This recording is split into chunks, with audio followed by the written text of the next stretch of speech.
Hai semuanya, kamu tahu nggak bahwa kadang tanpa sadar, hidup sehari-hari bisa jadi cerminan dari kondisi suatu negara. Bangun pagi, ngopi dulu, terus buka aplikasi pinjaman online buat bayar tagihan listrik yang kemarin sempat tertunda. Kedengarannya sepele, tapi hal kecil seperti ini ternyata terhubung dengan sesuatu yang lebih besar. Kenapa masyarakat Indonesia masuk daftar yang banyak berutang? Sebelum menyalahkan siapa-siapa, mari pelan-pelan pahami kenapa fenomena ini makin merata, makin dianggap biasa, dan makin menjadi bagian dari kehidupan modern. Bukan cuma di kota besar, bahkan sampai ke pelosok, budaya berutang ini mulai terasa wajar. Toko kelontong pinggir jalan pun sekarang udah bisa nerima QRIS. Dulu, orang tua sering menasihati untuk hidup hemat, dan jangan sampai berutang kecuali sangat terpaksa. Utang dianggap sesuatu yang bikin tidur nggak nyenyak, bikin hidup nggak tenang. Tapi sekarang, utang bisa jadi solusi instan. Kalau penghasilan belum masuk tapi ada kebutuhan mendesak, ya utang. Kalau mau liburan tapi tabungan belum cukup, ya utang. Kalau ada promo gadget terbaru yang bisa dicicil 0%, ya ngutang. Lama-lama, utang bukan lagi jalan terakhir, tapi malah jadi pilihan pertama. Kenapa bisa begini? Sebenarnya ini bukan semata-mata soal mentalitas konsumtif. Ada banyak faktor yang membuat masyarakat Indonesia terlihat makin akrab dengan utang. Dan yang menarik, ini bukan cuma soal ekonomi pribadi, tapi juga struktur sosial, budaya, bahkan strategi bisnis dari perusahaan besar yang tahu benar bagaimana memancing orang untuk berutang. Salah satu pemicu utama tentu saja soal gaya hidup. Di era media sosial, tekanan untuk tampil menarik dan mengikuti tren sangat tinggi. Nggak ingin terlihat ketinggalan, banyak orang akhirnya memaksakan diri untuk punya barang-barang yang sebetulnya belum sanggup dibeli. Disinilah utang masuk sebagai jalan pintas. Credit pay later, kartu kredit, cicilan tanpa kartu, semuanya dibuat agar orang merasa nyaman dan mampu beli, padahal kenyataannya belum tentu begitu. Perusahaan-perusahaan teknologi finansial, fintech, paham betul cara kerja psikologi ini. Mereka memudahkan proses peminjaman, membuat tampilan aplikasi semenarik mungkin, bahkan memberikan ilusi bahwa pinjaman itu ringan dan bisa lunas dalam sekejap. Nggak sedikit yang terjebak, awalnya cuma ingin pinjam 1 juta, tapi karena bunganya melesat dan denda bertumpuk, bisa-bisa jadi 5 juta dalam beberapa bulan. Dan anehnya, semua ini legal. Di sisi lain, ada realitas pahit yang nggak bisa diabaikan, daya beli masyarakat yang stagnan. Penghasilan banyak orang nggak sebanding dengan kebutuhan yang terus naik.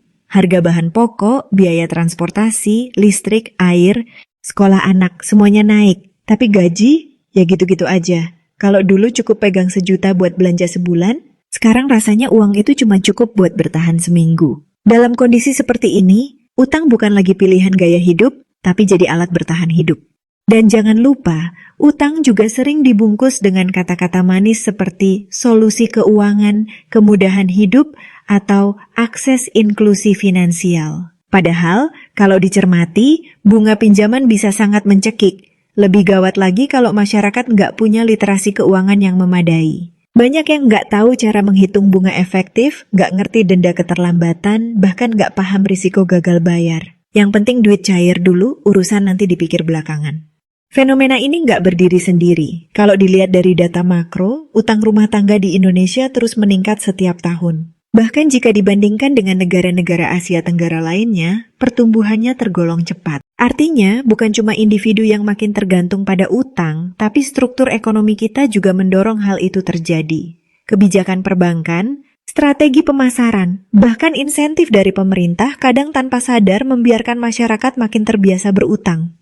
Yang lebih menarik, budaya gotong royong yang dulu jadi ciri khas masyarakat Indonesia sekarang pelan-pelan tergantikan oleh sistem keuangan berbasis pinjaman. Dulu kalau ada kebutuhan mendesak, misalnya ada yang sakit atau mau menikah, orang-orang sekitar akan bantu secara sukarela. Tapi sekarang, orang lebih sering menyarankan pinjam online aja, cepat cair. Bukannya nggak mau bantu, tapi realitas hidup juga makin berat buat semua orang. Ini menunjukkan bagaimana perubahan struktur sosial bisa mengubah cara masyarakat melihat utang. Selain itu, perubahan cara konsumsi juga ikut berperan. Belanja online, layanan pesan antar, dan platform digital lainnya memudahkan orang untuk mengeluarkan uang. Tanpa sadar, sekali klik bisa keluar ratusan ribu. Apalagi kalau ada diskon besar atau promo bayar nanti. Sistem ini secara nggak langsung memancing orang untuk konsumtif, walaupun mereka belum tentu punya dana cadangan. Bahkan ketika belanja bukan lagi soal kebutuhan, tapi soal kepuasan emosional, utang pun menjadi sahabat setia. Tentu, nggak semua utang itu buruk. Ada utang produktif yang bisa menghasilkan pemasukan baru. Misalnya, pinjam modal untuk usaha kecil, beli alat kerja, atau investasi pendidikan. Tapi kenyataannya, sebagian besar utang masyarakat bersifat konsumtif. Artinya, uang yang dipinjam nggak digunakan untuk menambah penghasilan, tapi untuk memenuhi gaya hidup atau kebutuhan sesaat. Dan ini yang jadi masalah. Lalu, bagaimana dengan peran pemerintah? Beberapa program bantuan sosial dan insentif keuangan memang ditujukan untuk membantu masyarakat bawah. Tapi di sisi lain, pemerintah juga mendorong pertumbuhan konsumsi masyarakat sebagai mesin ekonomi. Kalau konsumsi masyarakat turun, pertumbuhan ekonomi ikut melambat. Maka nggak heran jika sistem dibuat sedemikian rupa agar masyarakat tetap belanja, bahkan kalau perlu lewat utang.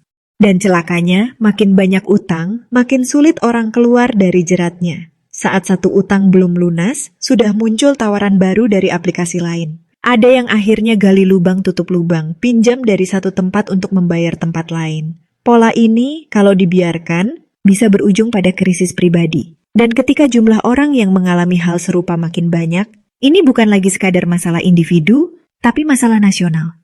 Faktor lain yang cukup menentukan adalah kurangnya edukasi keuangan sejak dini. Di sekolah, pelajaran tentang keuangan pribadi nyaris nggak ada. Anak-anak tumbuh besar tanpa pemahaman dasar tentang bagaimana mengelola uang, apa itu bunga pinjaman, dan bagaimana membedakan kebutuhan dari keinginan. Akibatnya, ketika mereka masuk dunia kerja dan mulai punya penghasilan, banyak yang langsung tergoda dengan tawaran-tawaran kredit, padahal belum punya kebiasaan mengatur keuangan dengan bijak.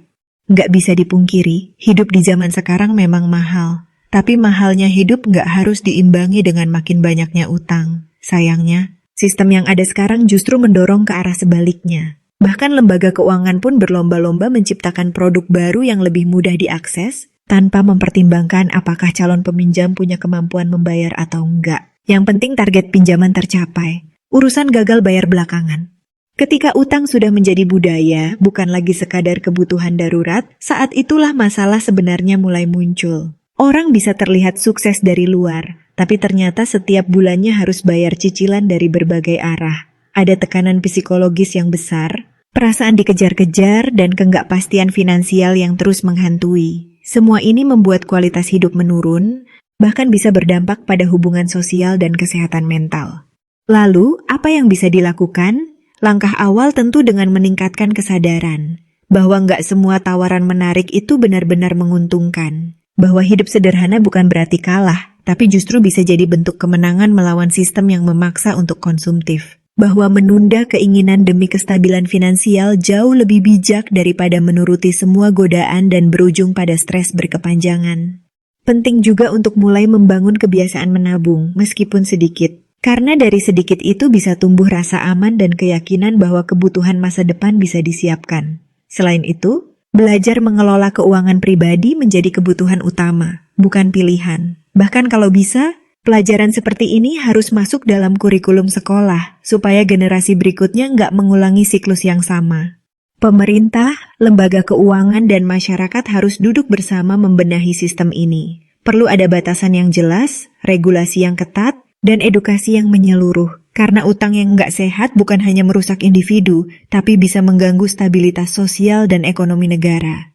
Indonesia bisa tumbuh jadi negara yang lebih kuat jika warganya punya ketahanan finansial yang baik. Tapi untuk mencapainya, harus ada perubahan cara pandang. Utang bukan musuh, tapi juga bukan teman. Dia hanya alat. Dan seperti semua alat, kalau digunakan dengan salah, bisa melukai.